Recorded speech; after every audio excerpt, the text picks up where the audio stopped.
خير البرية نذر إلي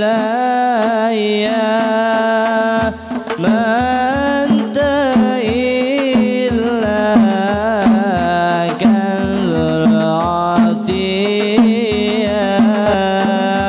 خير البرية نذر إلي ما أنت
وبارك عليه وعلى آله صلى الله وسلم عليه.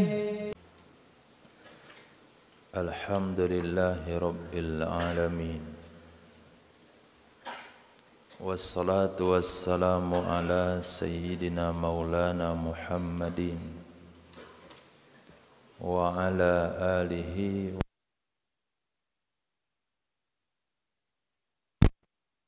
ربي يسير ولا تؤسر ربي تمم بالخير.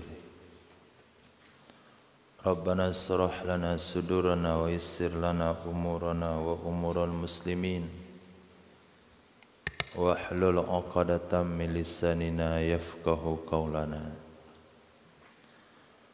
بسندنا المتصل إلى إمام العالم الرباني إمام الخاتمة الحفاظ إمام جلال الدين السيوطي رحمه الله تعالى وقدس الله سره وأدام النفع بعلومه وبركاته ونفحاته ومداته وكراماته في الدارين آمين. Hadis nomor 7190 diriwayatkan oleh Imam Baihaqi dari Sayyidina Abi Ubaidah ibnu Jarrah radhiyallahu an, aminu hadil ummah. Kata beliau, kana akhiru ma takallama bihi, adalah akhir sesuatu yang berbicara dengannya oleh Nabi sallallahu alaihi wasallam. Angkol itu bahwa berkata sang Nabi, qatalallahu al-yahuda wan nasara, semoga Allah binasakan Yahudi dan Nasrani. Qatalallah, semoga membinasakan oleh Allah al-Yahuda akan bangsa Yahudi, wan Nasara dan bangsa Nasrani. Kepala diangkat. Kenapa Nabi doakan binasa? Ittakhadhu, karena mereka menjadikan kubur-kubur anbiya'ihim, nabi-nabi mereka, masajida, masjid-masjid.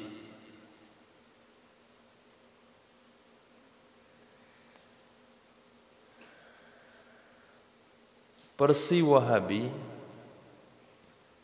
hadis ini persi Wahabi, persi Salafi pemahamannya adalah tidak boleh sholat di kuburan. Karena kalau sholat di kuburan berarti menjadikan kubur masjid. Kemudian tidak boleh sholat di masjid yang depannya ada kubur, karena itu sama dengan menyembah kubur. Itu pemahaman anak TK. Sementara pemahaman Ahlus Sunnah wal Jamaah, salah satunya Imam Abdul Rauf Al-Manawi dalam kitab Faidul Qadir Sarah Jami' As-Saghir, apa kata beliau? Qala Imamul Baydawi, lamma kanu yasjuduna likuburi anbiya'ihim ta'ziman laha. Itu penafsirannya. Ketika bangsa Yahudi menyembah, bukan melakukan sujud, tapi sujud ke kubur nabi mereka. Mereka menyembah kubur nabi mereka karena mengagungkan nabi tersebut. Maka Nabi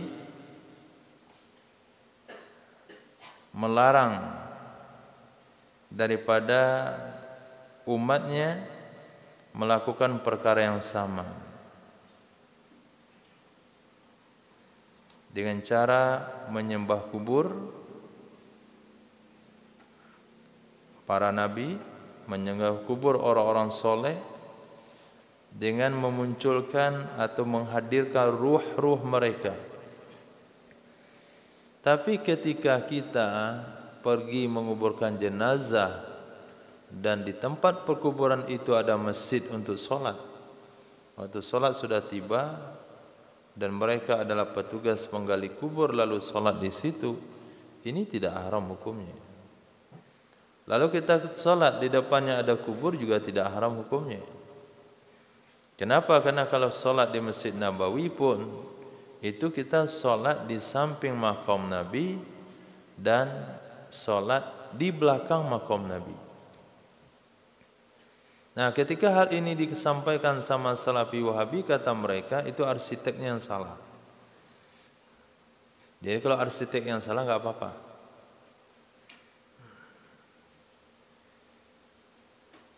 Padahal Nabi SAW sudah dari awal mengatakan, ma baina mimbari wa qabri,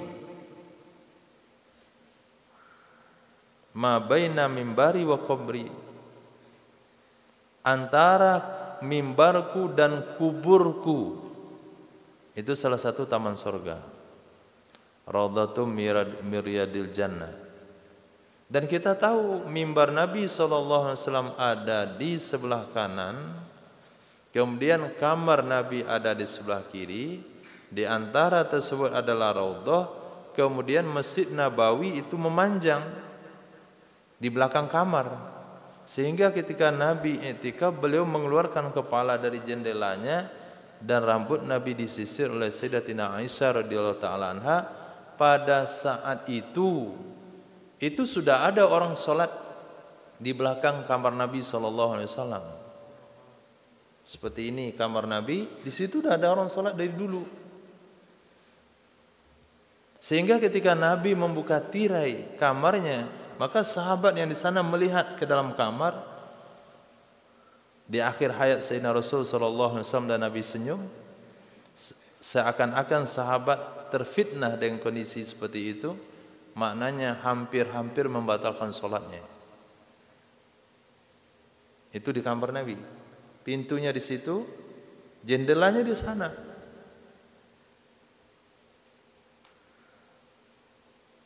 Nah, berarti Nabi sudah tahu bahasanya itu akan jadi kubur. Karena ketika Nabi hidup sudah bilang itu kuburku. Ma baina mimbari wa qabri. Nah, kalaulah sekiranya dilarang dalam agama Islam, tidak mungkin Nabi mengatakan ma baina mimbari wa qabri. Dan Nabi tahu bahasanya ada bagian masjid yang ada di belakang kamar hujrah Sayyidatina Aisyah radhiyallahu taala anha. Apalagi kalau kuburnya di luar masjid. Dan sebetulnya itu bagus pemahaman itu sama mereka. Nah, supaya masjid-masjid itu bisa ditangkal dengan kubur-kuburan. Kalaupun nggak ada kubur di masjid antum, buat kubur-kuburan. Terutama masjid-masjid yang bagus-bagus, masjid yang mewah, masjid yang bagus, buat kubur di depannya. Sehingga itu bisa menjadi penangkal Wahabi, jadi penangkal Salafi. Nah, itu Siti Rahma nggak berani dia ke situ. Ada kubur depannya. Coba yang lain diperebutkan. Harusnya Pak Herman Nawas itu dikubur di UPI di depannya. Biar lari dia. Tapi ketika di mana? Selungkang. Nah, karena nggak ada lagi masjid lain, terpaksa pakai masjid yang ada kuburnya juga. Jadi beda Salafi Padang sama Selungkang. Beda mazhab. Khair. Jadi ittakhadhu kubur anbiya'ihim masajid, pemahaman Ahlus Sunnah wal Jamaah adalah mereka menyembah kubur nabi mereka. Itu maknanya masajid. la yabqayanna dinani bi ardil Arab, tidak akan pernah kekal, sekali-kali tidak akan pernah kekal dua agama ini di negeri Arab. Jadi agama bangsa Yahudi dan agama Nasrani itu kata Nabi tidak akan pernah bertahan di Arab. Karena akhiru ma takallama bihi, adalah akhir sesuatu yang berbicara ia Nabi sallallahu alaihi wasallam dengannya adalah jalala rabbir rafi', faqad balagtu thumma qada. Balagtu atau balagat? Balagtu. Jalala rabbi, aku memilih ketinggian, keagungan Tuhanku yang maha tinggi. Maka sungguh aku telah sampaikan, artinya risalah. Summa qada, kemudian Nabi meninggal dunia. Ini akhir kalam Sayyidina Rasul, betul-betul akhir. Jalala rabbir rafi', atau bahasa yang mudah yang sering kita dengar, ila rafiqil a'la.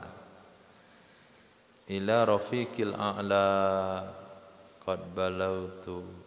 Langsung Nabi meninggal dunia. Jadi akhir hayat ke Nabi bukan kalimat la ilaha illallah. Akhir kalimat la ilaha illallah itu hanya untuk level-level rendah. Yang level tinggi ila rafiqil a'la. Itu kata seorang mubayyin zaman qadim. Salah satu contoh orang-orang maghrur, masih merokok, ngakunya sederajat dengan Nabi, mau akhir hayatnya ila rafiqil a'la. Kata malaikat ditampar dia. Rafiqil a'la apa? Ini untuk Nabi, bukan untuk kamu. Kalau umat, man kana akhiru kalamihi la ilaha illallah. Untuk Sayyidina Rasul sallallahu alaihi wasallam ila rafiqil a'la. Nabi mengatakan ila rafiqil a'la, ini mengulang pernyataan beliau ketika berada di Arafah ketika Hajjatul Wada. Apa kata Sayyidina Nabi sallallahu alaihi wasallam? Allah memberikan pilihan kepada hambanya, hambanya memilih apa yang ada bersamanya dari apa yang ada bersama manusia. Pada saat itu menangislah Sayyidina Abu Bakar As-Siddiq radhiyallahu an, sementara yang lain enggak ngerti maksudnya. Lalu tanya, wahai Abu Bakar, hanya sepatah kalimat itu kamu menangis? Ya, kamu enggak ngerti maksudnya sih, maka enggak nangis. Yang diberikan pilihan oleh Nabi, oleh Allah kepada hambanya, hamba yang dimaksudkan adalah Sayyidina Muhammad sallallahu alaihi wasallam. Lalu Nabi memilih untuk apa yang ada bersama Allah, bukan apa yang ada bersama manusia. Karena pada saat tersebut sudah selesai risalah kenabian.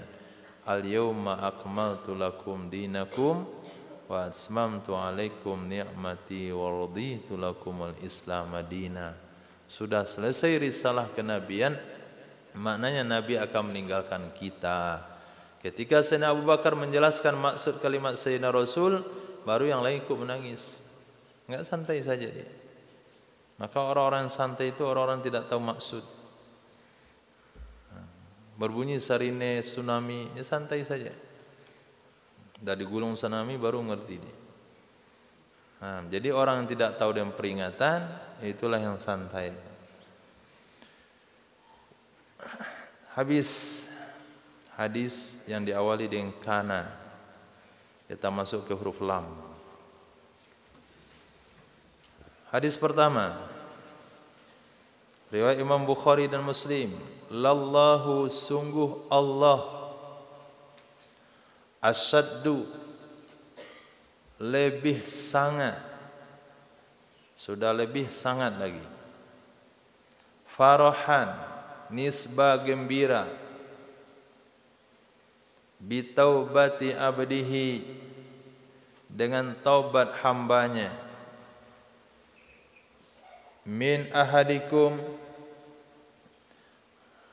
lebih gembira dari salah seorang kalian, muta'alaq kepada asyaddu farahan, lebih bergembira dari salah seorang kalian, idza saqata ala ba'irih, apabila dia terjatuh di atas ontanya.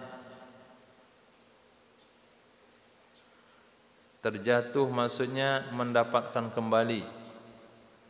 Saqata arti kalimatnya terjatuh di atas, bukan terjatuh dari.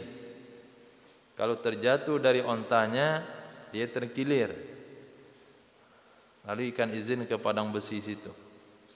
Tapi kalau saqata ala, terjatuh di atas, berarti menemui. Kok bingung?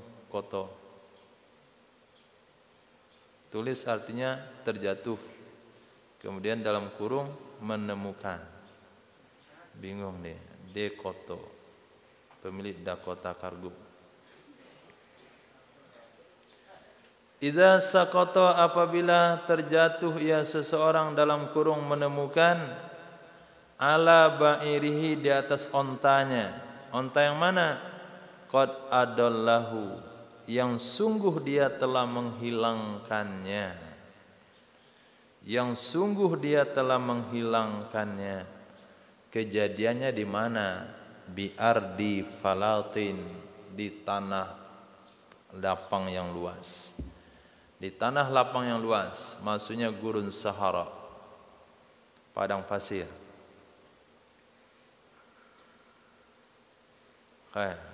Rizki,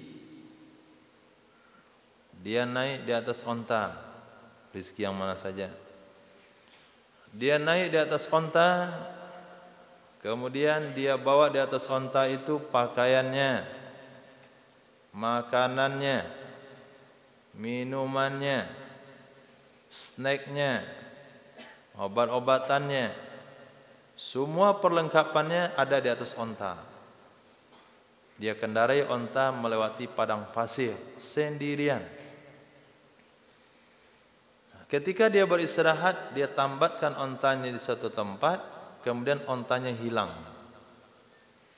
Dicari kemana-mana, enggak ketemu. Minta tolong, enggak bisa minta tolong. Mau balik lagi ke belakang, enggak mungkin, sudah di tengah padang pasir. Mau ke tujuan jauh, balik ke belakang jauh.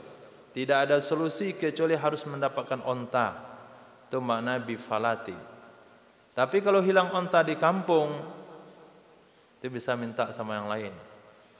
Nah, tinggal ambil kardus second, berdiri di lampu merah, sudah. Sedakonya Pak Aman dia. Atau ngesot pasaraya, sedako. Atau tulis sumbangan anak yatim. Dia kan yatim, sodako. Aman. Dia ditanam di padang pasir yang luas. Jadi caranya adalah satu-satu caranya mencari onta itu kembali. Dicarilah onta itu. Dicari kemana, dicari sepanjang mata memandang, enggak ada satupun ketemu onta. Akhirnya haus dia. Akhirnya dia kelaparan. Selepas itu yang ada di benak dia, kayaknya saya mau mati ini. Cari tempat mati yang cocok lah. Kalau mati padang pasir nanti ketimbun. Tapi kalau mati dekat pohon mungkin ditemukan oleh musafir yang lain. Pergi dia ke pohon, bersandar di situ. Kecapean. Dia kedipkan matanya, terlelap dia sebentar. Pas di muka, onta tadi sudah di depannya. Dipegang dia talinya erat-erat. Bagaimana gembiranya orang itu? Bagaimana gembiranya Rafi? Nah, enggak ngerti. Sampai diceritain. Mana gembiranya? Rizki? Antum mengenal gembiranya di situ. Habib Rizki Bukit Tinggi, Rizki Usang.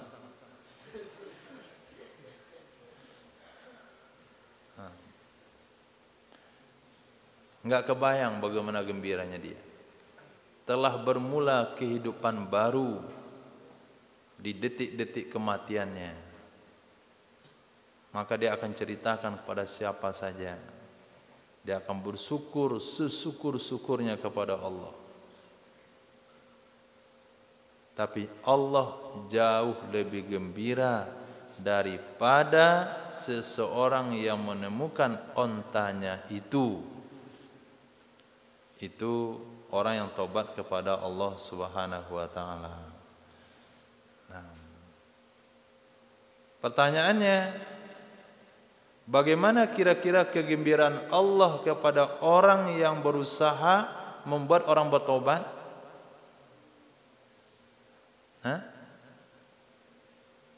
Orang bertobat saja Allah lebih gembira daripada pemilik onta yang menemukan setelah berjuang lama mencari ontanya di padang pasir, tidak ada tempat untuk minta pertolongan.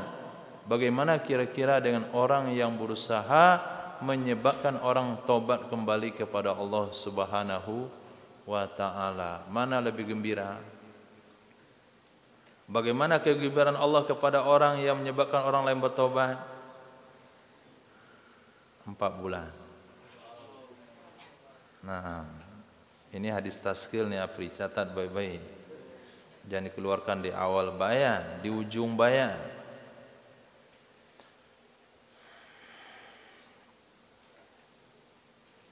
Lallahu afrahu, sungguh Allah Subhanahu wa taala afrahu, sangat bergembira, bi taubati abdihi, dengan taubat hambanya, melebihi dari al-akimil walid, wanita mandul yang melahirkan anak. Al-akimil walid, wanita mandul yang melahirkan anak.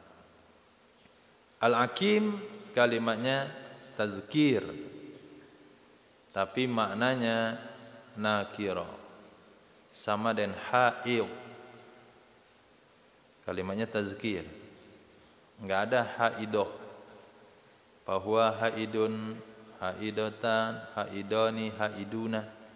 Dia satu orang laki-laki berhaid, 2 orang berhaid, 3 berhaid. Haidatun, satu wanita berhaid. Nah, karena berhaid itu hanya sama wanita saja, maka kalimat nakira enggak dipakai, pakai kalimat mudzakkar. Nah, al-akim juga maknanya wanita mandul. Karena al-akimnya mudzakkar, maka al-walid ikut kalimatnya. Walid itu disebut dengan ta'nis maknawi. Kalimat mudzakkar tapi maknanya ta'nis. Akimil walid, wanita mandul yang lahir anak. Wa minadh dhalil wajid, dan dari orang kehilangan yang menemukan. Orang kehilangan yang menemukan.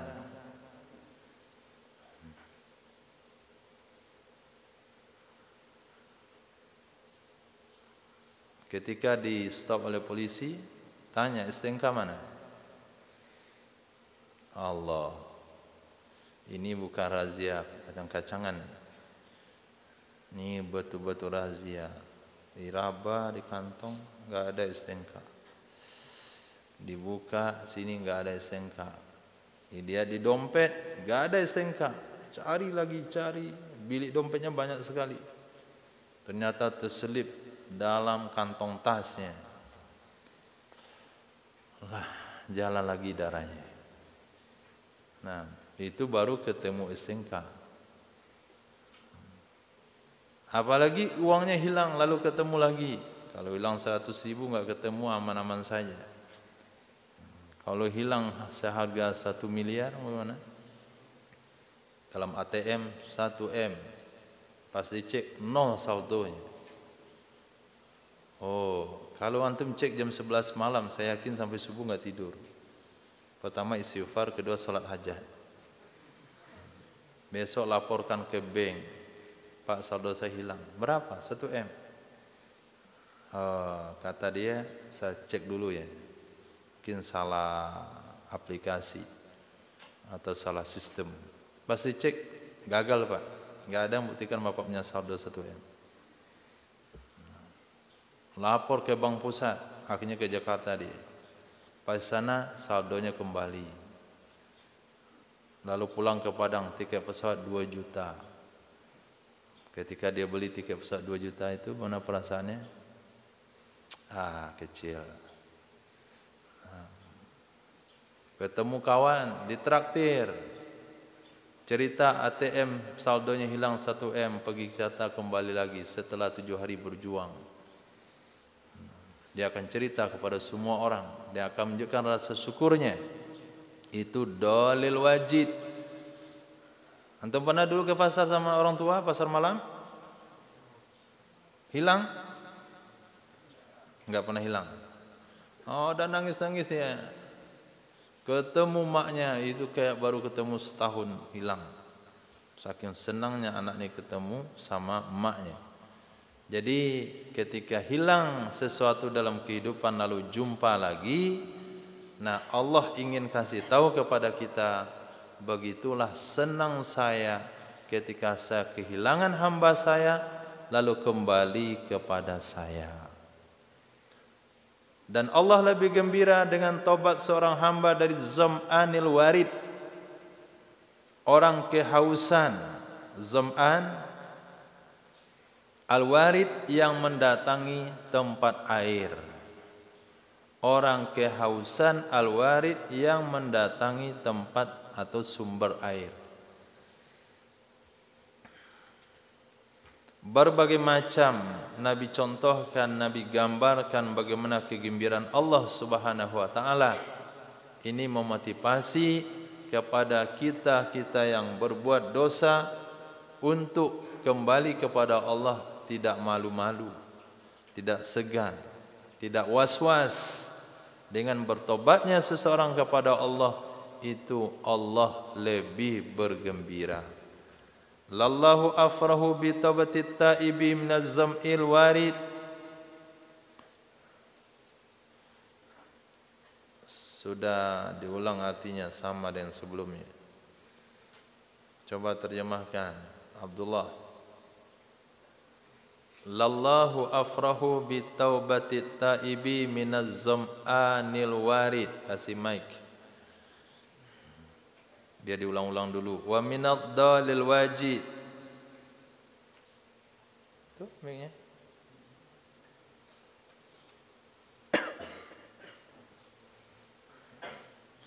Kalau dari Indonesia namanya Abdullah Jabbar. Kalau Madinah namanya Abdullah Jabir. Kalau di Makkah namanya Abdullah Wahabi. Tafadhal.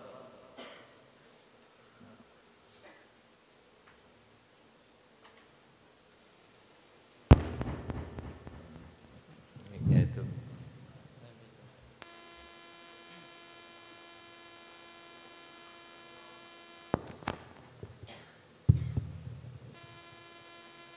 Dilurusin mic-nya, enggak mau dimiringkan.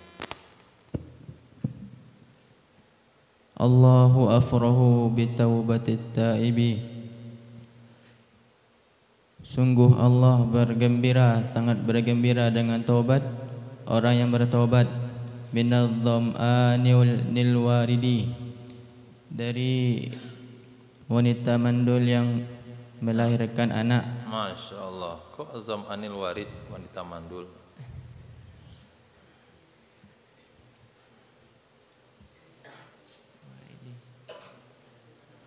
Hadis sebelumnya dari orang kehausan yang mendatangi sumber air. Wa minal akimil walidi, dan dari wanita hamil yang melahirkan anak. Wa minad dhalil. jelas. Nah, dah jelas itu wanita hamil yang melahirkan anak itu pasti. Nah, paling gembira dia. Paling senang-senang dikit saja karena enggak berat lagi bebannya. Di tempat saya. Kemudian setiap bumi akan bercerita dengan dosa seseorang. Maka kalau mau buat dosa jangan di bumi. Supaya dia enggak ceritakan. Cari tempat yang enggak di bumi. Yauma tashhadu alaihim arjuluhum. Yauma tashhadu alaihim arjuluhum. Hah? Apa bunyi surah Yasin?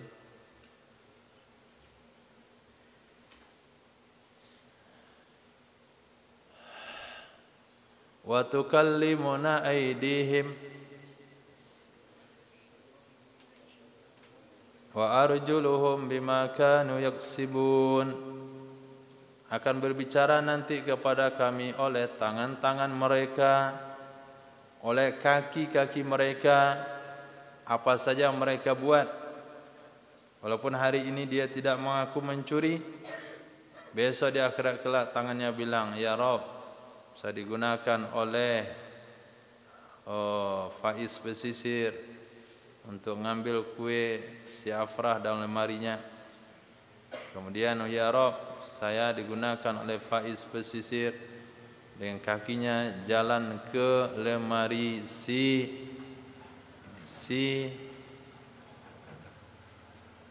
Iqbal. Itu Iqbal bukan? Iqbal bilang, oh Mubarak. Nah, lalu dibuka lemarinya dengan aku. Kemudian dia gunakan aku wahai Rabb untuk melihat-lihat mana kira-kira kue yang banyak jumlahnya kalau diambil enggak ketahuan pemiliknya. Ada yang 3, ada yang 1, diambil yang 3. Sehingga pemiliknya bingung, kue saya 3 atau 2 tadi. Nah, kayak 2 deh. Nah, takut diambil yang 1 ketahuan. Jadi mata bicara, tangan bicara, kaki bicara. Jadi anggota tubuh menjadi saksi di akhirat kelak, bumi tempat melakukan dosa menjadi saksi di akhirat kelak, kemudian malaikat mungkar dan nakir dengan catatannya menjadi saksi di akhirat kelak. Ketika orang itu sudah bertaubat, Allah hapuskan memori dosa dari 3 komponen di atas. Tiba-tiba malaikat mungkar nakir cek catatannya hari Kamis. Dicoret-coret nih. Nah. Oh, enggak ada lagi tulisannya, udah dicoret. Kata malaikat, catatannya sudah dicoret. Nah, kata Allah, saya itu yang coret. Nah. Kemudian bumi juga tidak bisa bercerita lagi, tangan tidak bisa bercerita lagi. Itulah hikmah, itulah maksud hadis Nabi yang berbunyi, man taba an dzambihi kaman la dzambalah. Orang yang bertobat dari dosanya itu sama dengan orang tidak berbuat dosa. Di catatan amalnya kosong, bersih. Kemudian anggota tubuhnya tidak pernah mengingat sejarah dosanya. Kemudian bumi pun tidak mengingat sejarah dosanya. Itu sebabnya juga kita dianjurkan selesai solat wajib bergeser ke kanan atau ke kiri untuk memperbanyak saksi di akhirat kelak. Bumi-bumi yang kita gunakan untuk melakukan ibadah solat. Nah, diperbanyak untuk saksi. Khair. Lallahu asaddu adzanan. Sungguh Allah lebih sangat menyimak. Lallahu, sungguh Allah, asaddu, lebih sangat, azanan, menyimak, mendengarkan, ilar rajul, kepada seseorang, al-hasanis saw, yang bagus suaranya, al-hasanis saw, yang bagus suaranya, bil Qur'ani, dengan Qur'an. Yajharu bih, yang ia membaca jahar dengannya Qur'an. yang dia membaca jahar dengannya Al-Quran melebihi dari sahibil qainah, pemilik budak wanita yang pandai bernyanyi, menyimak kepada qainatih, budak wanitanya. Budak wanitanya.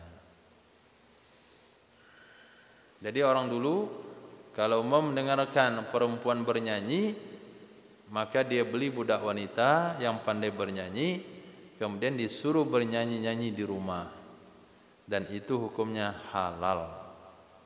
Disuruh dia bergoyang-goyang, hukumnya halal.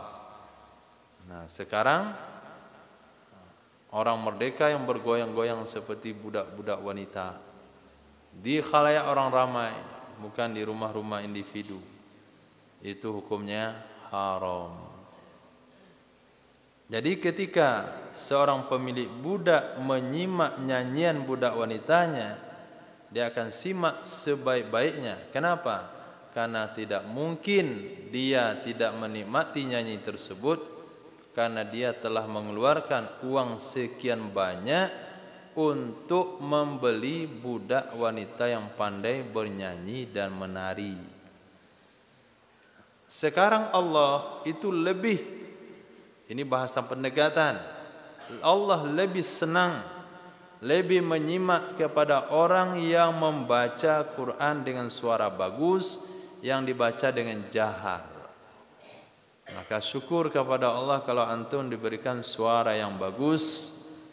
Jangan digunakan untuk dangdut, tapi juga digunakan untuk Al-Quranul Karim. Karena kalau dangdut itu Allah enggak menyimaknya.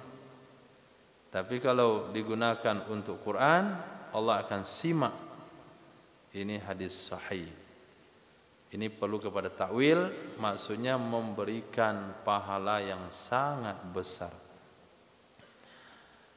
Lallahu aqdaru alaika minka alaihi, sungguh Allah aqdaru lebih berkuasa, alaika di atas kamu, alaika di atas kamu, minka dari kamu, alaihi terhadapnya budak sahaya, terhadap budak sahaya. Ini teguran yang Allah berikan kepada seorang sahabat yang mengaku telah memukul budaknya. Lalu Nabi katakan, Allah lebih berkuasa terhadapmu daripada kamu kepada budakmu. Allah lebih berkuasa kepadamu daripada kamu kepada budakmu. Nah, kalau sekiranya Allah mau, Allah bisa memukulmu lebih berat daripada yang kamu pukul kepada budakmu. Kalau Allah berkuasa, Allah bisa menjadikan dia sebagai majikanmu dan kamu sebagai budaknya. Tapi dengan anugerah Allah Subhanahu wa taala, kamu terpilih sebagai majikan, dia terpilih sebagai budak. Itu adalah kehendak dari Allah Subhanahu wa taala.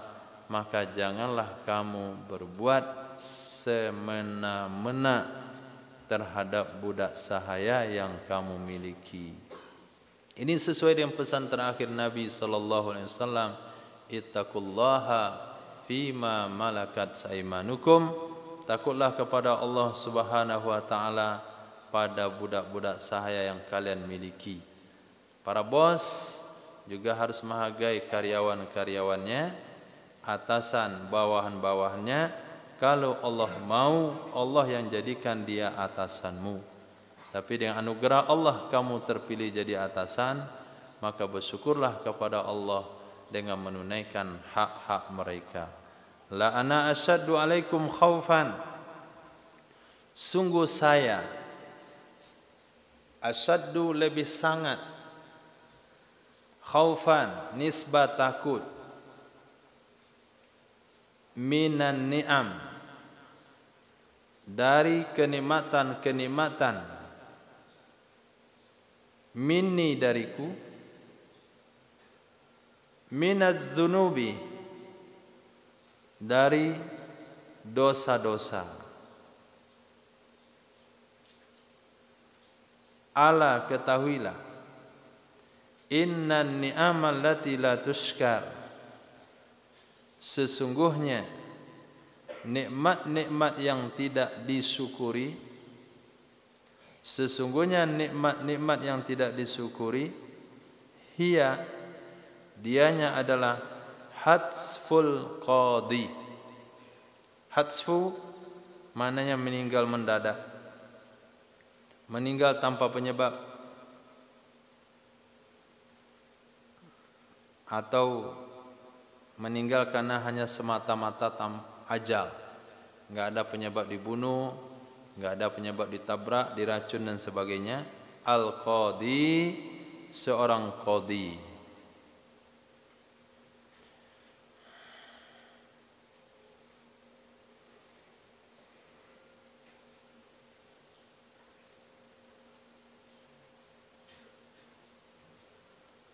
Khair. Sedina Rasul sallallahu alaihi wasallam lebih mengkhawatirkan nikmat daripada dosa. Ketika seseorang berbuat dosa, satu saat dia akan kembali bertobat kepada Allah karena keterbatasan dia dalam melakukan dosa tersebut. Beda sama orang yang mengkufuri nikmat Allah. Orang yang mengkufuri nikmat Allah, itu dosa kufur akan melahirkan dosa kufur yang lainnya. Dosa kufur nikmat akan melahirkan dosa kufur yang lainnya. Susah seseorang untuk terlepas daripada dosa kufur. Misal, kalau seseorang tidak terima satu masakan, katanya enggak cocok dengan lidahnya, sekali dia bilang enggak cocok, maka Allah akan berikan nanti masakan yang banyak yang ketemu enggak cocok. Dan itu terbukti ketika nasihat orang-orang berangkat haji, jangan pernah bilang enggak enak, makan saja diam. Kalau dibilang enggak enak, itu sampai selesai ibadah haji dia enggak bisa makan makanan di Arab situ. Tapi ketika kita bilang makanan itu kurang enak, enak saja, habisin saja, maka akan Allah bikin enak itu masakan. Walaupun masakan kurang cabai kah atau kurang matang, apalagi daging onta. Tapi kalau dosa mabuk misalnya, dosa mabuk, itu dosa mabuk secara candu dengan minuman, itu mungkin bisa menyebabkan dia tidak bisa keluar pada dosa tersebut. Tapi ketika dia sakit, dia akan tinggalkan minuman itu karena telah membahayakan dirinya. Dosa mencuri, itu dia akan meninggalkan dosa tersebut ketika dia tidak memerlukan atau ketika kondisinya tidak memungkinkan. Tapi kalau kufur nikmat, ini enggak ada bahasa tidak perlu. Kufur nikmat ini tidak bergantung kepada kemampuan. Kufur nikmat tidak bergantung kepada kesempatan. Karena kufur nikmat bisa dilakukan oleh orang dalam usia 70 tahun. Bahkan orang yang tidak bergerak di tempat tidurnya pun, dia bisa melakukan dosa kufur nikmat. Sehingga pelayanan anaknya terus kurang saja, padahal sudah dirawat lebih daripada orang tua yang lain. Makanan sudah disiapkan, bukan sudah disapi, tetap saja bilang enggak enak. Ini menunjukkan kufur nikmat yang tidak habis-habisnya. Maka Nabi bersabda, saya lebih khawatir dari dosa kufur nikmat dari dosa-dosa yang lain. Ketahuilah, ada nikmat yang tidak disyukuri, yaitu seorang qadi yang mati mendadak. Kenapa dikatakan nikmat yang tidak disyukuri kalau qadinya mati? Tentu qadi yang dimaksudkan adalah qadi yang tidak adil, Karena lewat kodi-kodi yang tidak adil itulah musibah banyak terjadi. Kenapa? Tidak ada keadilan. Kenapa orang-orang miskin tidak bisa menuntut haknya? Kenapa rakyat tidak bisa menuntut haknya? Karena pengadilan yang tidak adil.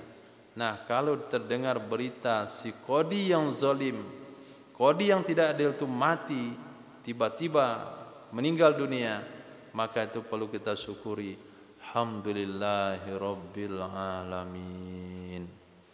Nah, gara-gara kodi itu berbeda presiden, gara-gara kodi itu berbeda pejabat, gara-gara kodi itu yang salah masuk, yang salah bebas, yang tidak bersalah masuk penjara. Itu gara-gara pengadilan yang tidak adil. Kalau mati, jarang kita ucapkan alhamdulillah. La'ana, sungguh saya, kata Nabi SAW, min fitnatis sarra, dari fitnah kelapangan, dari fitnah kekayaan, akhwafu alaikum, itu lebih khawatir di atas kalian. Min fitnatid darra, dari fitnah kesulitan. Sesungguhnya saya, la'ana, sungguh saya, min fitnatis sarra, dari fitnah kelapangan itu lebih khawatir terhadap kalian dari fitnah kesulitan. Innakum, sesungguhnya kalian, ubtulitum, kalian dicoba, kalian diuji, bi fitnatid darra, dengan fitnah kesulitan. Fasabartum, kalian akan sabar. Tapi kalau kalian diuji dengan fitnah kelapangan hidup, sesungguhnya dunia itu adalah hulwatun, rasanya manis, khadiratun, warnanya hijau. Hijau dan manis. Hijau dan manis itu warna apa? Hijau dan manis warna apa? Hijau warna apa? Nih, warna ini nih. Hijau. Fajar, hijau warna apa?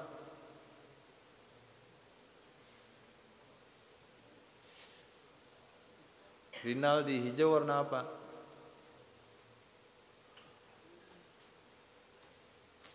Ya Karim, Masya Allah. Rumput. Hijau manis rumput. Makanan siapa? Hewan. Jadi dunia itu hijau dan manis. Kemudian dilihat oleh kambing, dilihat oleh sapi. Kemudian dia makan di rumput hijau yang manis itu. Makan terus. Bisa diingatkan dia? Enggak. Kalau itu kebun orang, antum pecut dia, baru dia lari. Kalau itu kebun antum dan sapi orang, dipecut di sini, lari ke sana, dipecut sana, lari ke sini. Enggak mau keluar daripada lingkaran tempat tersebut. Dia akan berusaha mati-matian untuk memakan rumput sebanyak-banyaknya. Itulah dunia. Artinya, tapi kalau sekiranya dia dapat kehidupan miskin, ya sabar, selesai. Sulit dia akan terlibat kepada maksiat. Hanya satu amalan, yaitu sabar. Tapi kalau kekayaan sulit untuk dikendalikan. Kadang-kadang dicoba juga beli sabu, coba pula untuk pergi jalan-jalan ke luar negeri, ikut tren juga. Ikut judi di Amerika Serikat, Los Angeles, ya gitulah nama negaranya. Kita juga nggak pernah ke situ, tempat perjudian dunia. Khair, sampai-sampai ada diberitakan suatu raja meminta kirimkan uang zakat untuk judi. Nah, raja mana, negara mana, wallahu a'lam. Rahasia. Tolong minta sekretarisnya kirimkan, dia kalah judi di Amerika. Uang zakat. Nah, kalau sekiranya ada uang, Masya Allah, Afri punya uang sekarang 100 juta dalam ATM, antum masih mengaji? Betul. Sorry lah, kalian antum pulang buka usaha.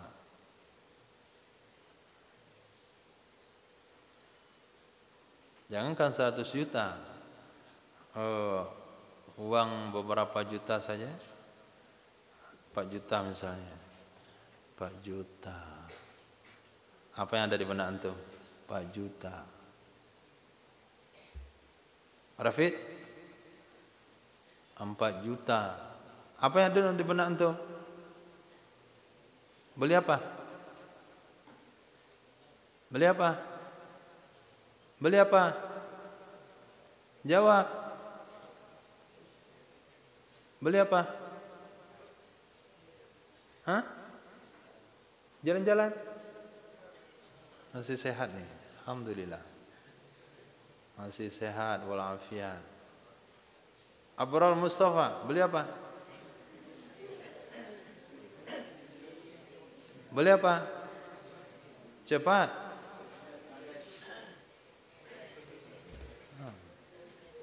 Paling dia ke PA situ. Nah, mencari handphone. Nah, lepas itu enggak dengar lagi suara azan. Sibuk lagi judi online. Menang pula 50 juta. Oh, dilempar dia peci dia. Langsung lempar peci, buka jubah, pakai baju ketat dah. Menang 200 juta. Ada mulai buat tato dia. Nah, banyak yang tewas setelah dapat uang dari imam. Jadi imam dapat uang, tewas. Menang NTQ dapat uang, tewas. Dikasih oleh keluarga menangguk di bulan Syawal, karena ada sesi Qur'annya, datang paman, datang bibi, datang tante, jumpa uang 3 juta, rusak. Itu baru 3 juta, apalagi 100 juta. Nah, jadi lebih mudah seseorang itu selamat dari fitnah kemiskinan daripada fitnah kekayaan. Yayasan damai-damai saja kalau 0 rupiah keuangannya. Tapi coba yayasan dananya sudah 5 miliar. Oh, itu musyawarah itu. Musyawarah. Siapa ketua yayasan? Ada perubahan, ada pelantikan, ada musyawarah dana. Musyawarah itu akhirnya debat dalam musyawarah. Kenapa? Banyak dana yang mau disalurkan. Organisasi juga begitu. Kenapa ditunjuk jadi ketua organisasi Hawari itu sulit? Karena bendaharanya 0 rupiah. Dicoba, siapa menjadi organisasi tantri, maka Presiden Jokowi akan memberikan sumbangan gaji per bulan setiap ketua organisasi pesantren atau sekolah dasar setiap bulan 3 juta. Itu gaji ketua hawarinya. Kemudian wakil 2,5 juta, sekretaris 2,5 juta, bendahara 5 juta karena megang uang. Oh, saya pastikan malam itu harus ketat itu. Enggak mau ditunjuk langsung. Pasti dia kampanye. Nah, Delano kampanye dia kepada ahli bero. Didatangi semua Deki, Duta, Dimas, Dewa, Daud. Sini.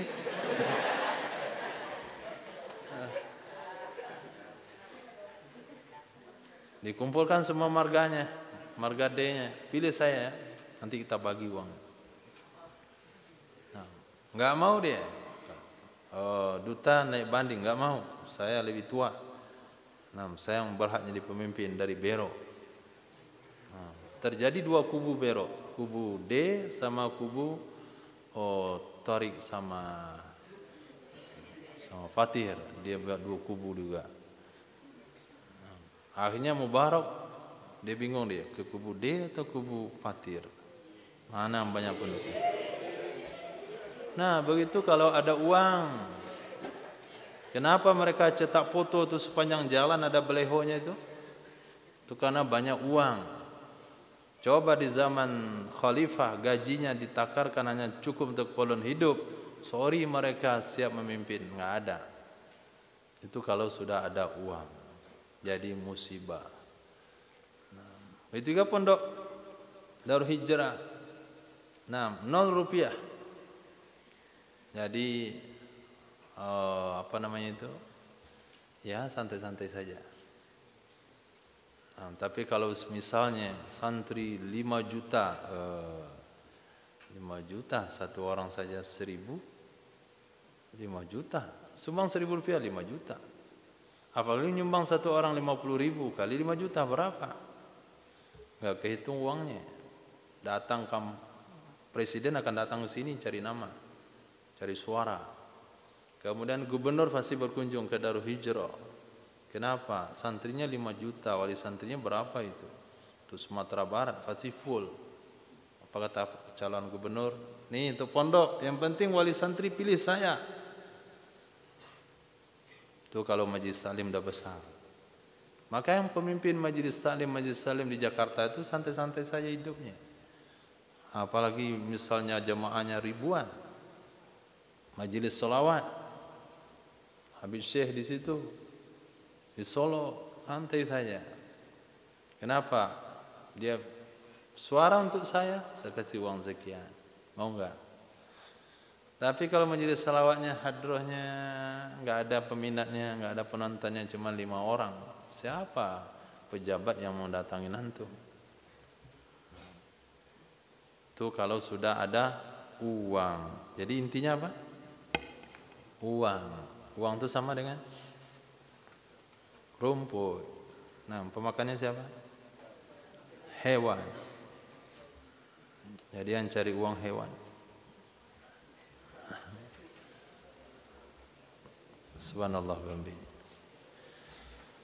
Subhanakallahumma bihamdika asyhadu an la ilaha illa anta astaghfiruka wa atubu ilaik. Subhanaka rabbil izzati amma yasifun wa salamun alal mursalin. Alhamdulillahirabbil alamin.